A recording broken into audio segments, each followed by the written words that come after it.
it is becoming increasingly more prevalent to talk about freedom of religion, considering we have mass Muslim migration in Western nations, and they're making it known. They're committing Somali welfare fraud to scam the American taxpayers out of $9 billion. They're setting up mosques everywhere, militarizing their young men to patrol the area while they're sitting around collecting checks. They've infiltrated politics to set up city ordinances that protect their call to prayer being blasted on the loudspeakers at 5 a.m. for the whole neighborhood to hear. They're openly supporting Hamas and knowingly providing material aid to foreign terrorist organizations, which is a federal crime, in case you don't know how all this works. In case you don't know how all this works, first you have to prove something is illegal to the Democrats, who are fighting every step of the way to redefine what's legal. Then, the Trump administration has to choose what issues to pursue, choose how to enforce, and to what end. And in the off chance that your issue does get selected by Daddy Trump, he gets to decide how to address it, and it may never get executed. Any decision Trump makes and has been making for the past 10 years will absolutely be weaponized by the Democrats in the most denigrating way possible. But I'm still hopeful in how we will combat radical Islam in this country and the other Western countries. We have a lot going right. Young men in the media, going out there being independent journalists. We are the future. I'm just telling you this to show you why our problems don't get fixed. But back to freedom of religion. We cannot assume that the Founding Fathers meant to include radical Muslims in our political mission. Radical Muslims like Zohran Mamdani, El Shawarma Alada of New York. He preaches a socialist message into our democracy, disguised as democratic socialism. But perhaps more concerning is his affinity to Islam and virtue signaling his victimhood narrative of 9/11. His victimhood narrative of 9/11 is that we should feel more bad for his aunt for the prejudice she experienced on the subway in response to 9/11, not actually what happened on 9/11. Which one's more significant? This is what the Marxists are trying to do. Again, Marxist goals are to get you to think that the response to violence committed by certain types of people, brown people, is more important than the actions of violence. At this point, Islam is kind of just a bad religion. If it brings me to my knees, it's a bad religion. If their leader had sex with 9-year-old girls, it's a bad religion. Muslim countries still currently practice sex trafficking, sex slavery, and I can imagine it's some of the most brutal practices. Have you seen what the Taliban do to American POWs? They dress their men and boys up as girls to dance for them before they grape them and beat them, while their wife is fully covered at his command and effectively a sex rag doll for her husband. While you're at it, did you see what Hamas did to Israeli women on October 7th? If you're a woman and you haven't, you should probably watch that. You intrinsically have to be vehemently against that kind of conduct. Take responsibility for the predominant culture of your religion. For lefties and liberals who don't understand this, my message is not really for you. For moderates, I want you to know that taking responsibility for the implications of your religion or ideology or ethnic culture is an easy thing to do. You already have practice doing it with white people. Collective white guilt to atone for the harms of white culture historically. I can absolutely hold you to the same standard to take accountability for the atrocities committed by the Muslim Brotherhood happening now. That makes the collective accountability more necessary that it's happening now.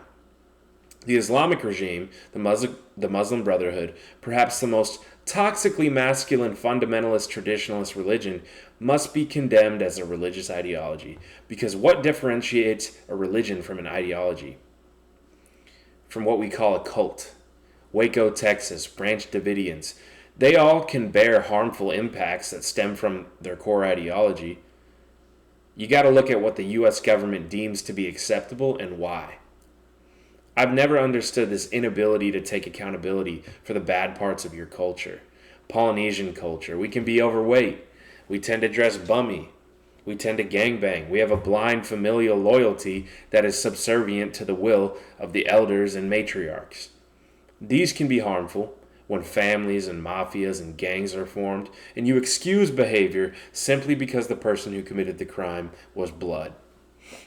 We also tend to be friendly giants, nice people who stand on principles. We tend to be athletic specimens. Many of us are Mormon. You can recognize both without ignoring or covering up the bad. Until then, you should expect to be pressed by other groups demanding you condemn the bad. We cannot get distracted in our criticism of the Jews to ignore the more pressing issue, the one that's in your face and in your neighborhood who is robbing you with government assistance. This is not racial. This is religious. And all religion is a protected ideology. A protected ideology. Milquetoast and mild criticisms of Islam will get you strikes on TikTok, get your account banned. Fortunately, the Muslims don't control the YouTube algorithm, and that's a good thing. But if religion is simply an ideology with spiritual implications, why does that make it more legitimate than ideologies like MAGA that are rooted in our physical reality, that have to do with proven consistencies amongst people? Why should any of these religions be protected from government censorship, protected from business discrimination by virtue of religious status?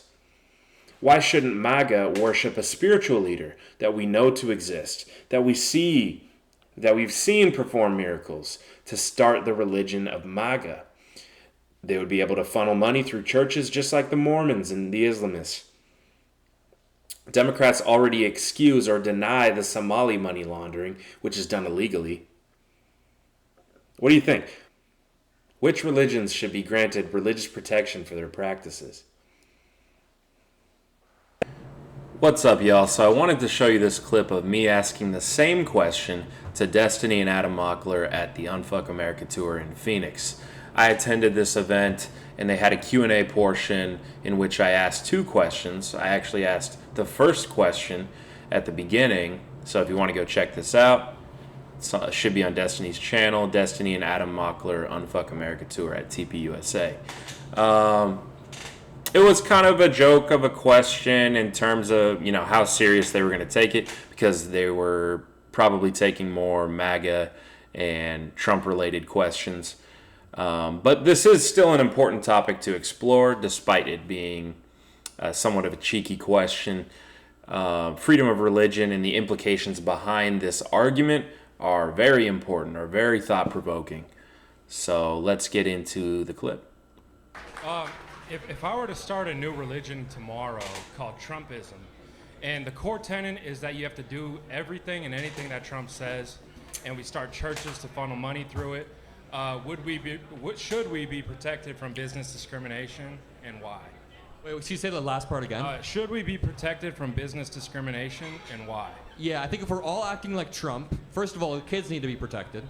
All of the children in America need to be protected. Would we be protected from business discrimination, like based on race or gender? Based on religion. Probably. I mean, if you're going around... Should we? Oh, should you? If you're going around acting like Donald Trump, like grabbing women, or saying that reporters are piggies, or that women reporters are terrible humans... we can think of 6 or 7 off the top of our head. 6, 7. Good one, buddy. Good fucking one, buddy. On a serious... Well, respect to Adam Mockler. He's actually one of the good faith debaters on the left right now, up-and-coming young guy. And he engages with my question honestly. And he doesn't really have an answer for it at the beginning. That was a witty response, though, to finish it out. I probably should have said the religion is MAGA, and I shouldn't have qualified that one of the core tenets is that you do anything and everything that Trump says. But you could, even if it was Trumpism, you could still make the case that it's grounds for religious discrimination by the business on the person, on the customer. Note, if you walked into a restaurant and said to the waitress, "Quiet piggy," yeah, you'd get kicked the fuck out. Yeah. Maybe not for your religion, but for acting like You Trump. should never be discriminated against for political beliefs. I think in the United States Constitution, we don't discriminate for political beliefs. So, no, you shouldn't be discriminated against for religious beliefs. Well, I mean, It's like a hypothetical where Trumpism is a religion. Yeah, I mean, you And can't discriminate for religious beliefs either, right? Everyone's acting exactly like Trump. Would this behavior be permitted? Yeah, we already have that. It's called the Republican Party, right? We don't discriminate against them. So, yeah, we're good. Yeah. Thank you. Last question of the night.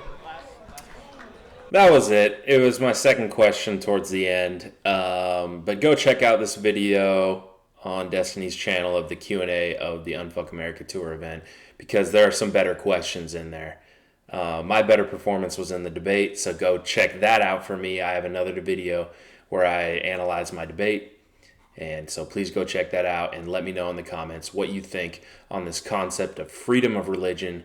What religions are acceptable to be protected from discrimination on grounds of religion, and why?